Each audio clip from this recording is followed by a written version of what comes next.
Bonjour, on se retrouve pour une nouvelle série de 4 vidéos. Maigrir avec le régime hypocalorique, la méthode, les bienfaits et ses risques. Vous grossissez, pourtant vous avez l'impression de manger équilibré. Peut-être que vous consommez trop de calories par rapport à votre mode de vie sédentaire. Le régime hypocalorique va vous faire perdre du poids. Ceux qui ont fait du grec auront tout de suite compris la méthode. Hypo veut dire inférieur ou en dessous. L'idée est de manger moins de calories, moins que d'habitude, surtout moins que ce que vous dépensez. Méthode utilisée par tous les programmes de plats préparés amincissants, il est aussi possible de la mettre en place à la maison. Dans cette série de 4 vidéos, je vais vous expliquer comment viser la bonne quantité de calories, comment compter, quels aliments consommer et ce qu'il faut faire pour éviter le regain. Et pour que vous soyez sûr de ne pas faire n'importe quoi, nous allons voir ce que la science pense de ce régime, son efficacité, ses bienfaits et ses éventuels problèmes. Qu'est-ce que le régime hypocalorique ? Le régime hypocalorique a pour vocation de faire perdre du poids de manière saine, en réduisant simplement la quantité de calories consommées. Ainsi, avec ce régime, les femmes devraient restreindre leur apport calorique entre 1000 et 1200 calories par jour, au lieu des 1800 à 2000 calories habituellement conseillées. Pour les hommes, ce sera 1200 à 1600 calories au lieu de 2100 à 2500 calories en temps normal. Peut-être vous demandez-vous d'ailleurs ce que sont les calories ? Il s'agit de la manière dont on exprime le potentiel énergétique de la nourriture.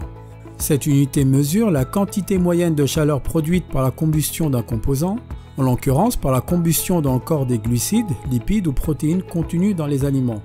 Si par habitude de langage on entend souvent les besoins quotidiens donnés en calories, il faut garder à l'esprit qu'il s'agit en fait de kilocalories.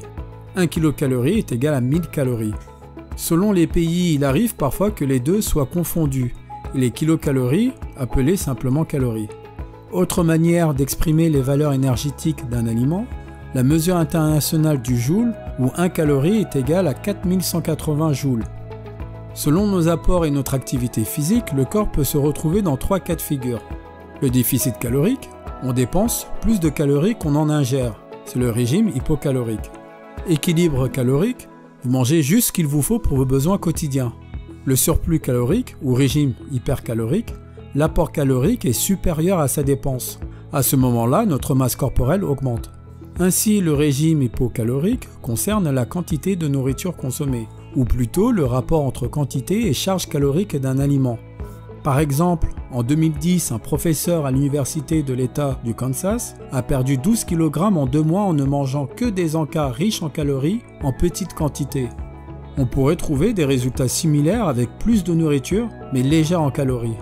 Dernier point, contrairement au jeûne intermittent par exemple, il ne s'agit pas ici de restreindre les horaires liés à la nourriture, seulement sa quantité. Connaître la quantité de calories à consommer. Je vous ai donné juste au-dessus une fourchette de la quantité de calories à consommer lors d'un régime hypocalorique. Cette quantité doit s'adapter à plusieurs facteurs tels que votre corps et votre activité. Il n'y aura perte de poids que si vos apports énergétiques sont inférieurs à la dépense. Pour calculer la quantité de calories qui vous correspond lors d'un régime hypocalorique, il y a plusieurs étapes. D'abord, il faut calculer le taux métabolique de base selon l'équation de Mifflin-Saint-Jeor. Il s'agit de la quantité de calories que votre corps dépense chaque jour simplement pour son fonctionnement au repos. Il ne faudra absolument pas consommer moins que cette donnée.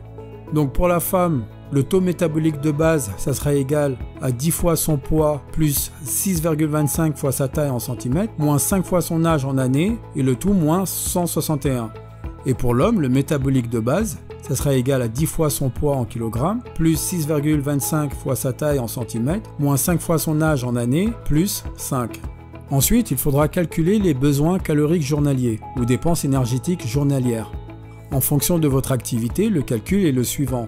Il faudra multiplier son métabolique de base fois 1,2 si vous êtes sédentaire, fois 1,37 si vous êtes légèrement actif, c'est-à-dire vous pratiquez du sport 1 à 3 fois par semaine, fois 1,55 si vous êtes actif de manière modérée, c'est-à-dire que vous pratiquez du sport de 3 à 5 fois par semaine, ou fois 1,72 si vous êtes très sportif.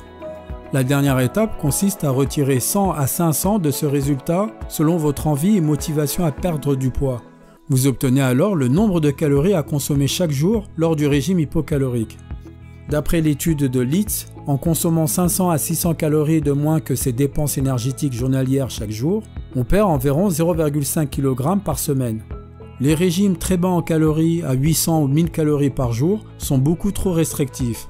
Ils sont à proscrire totalement.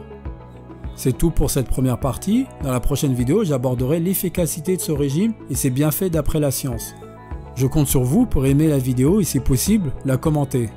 Pour les nouveaux, je vous invite à vous abonner pour m'encourager à produire plus de contenu de qualité.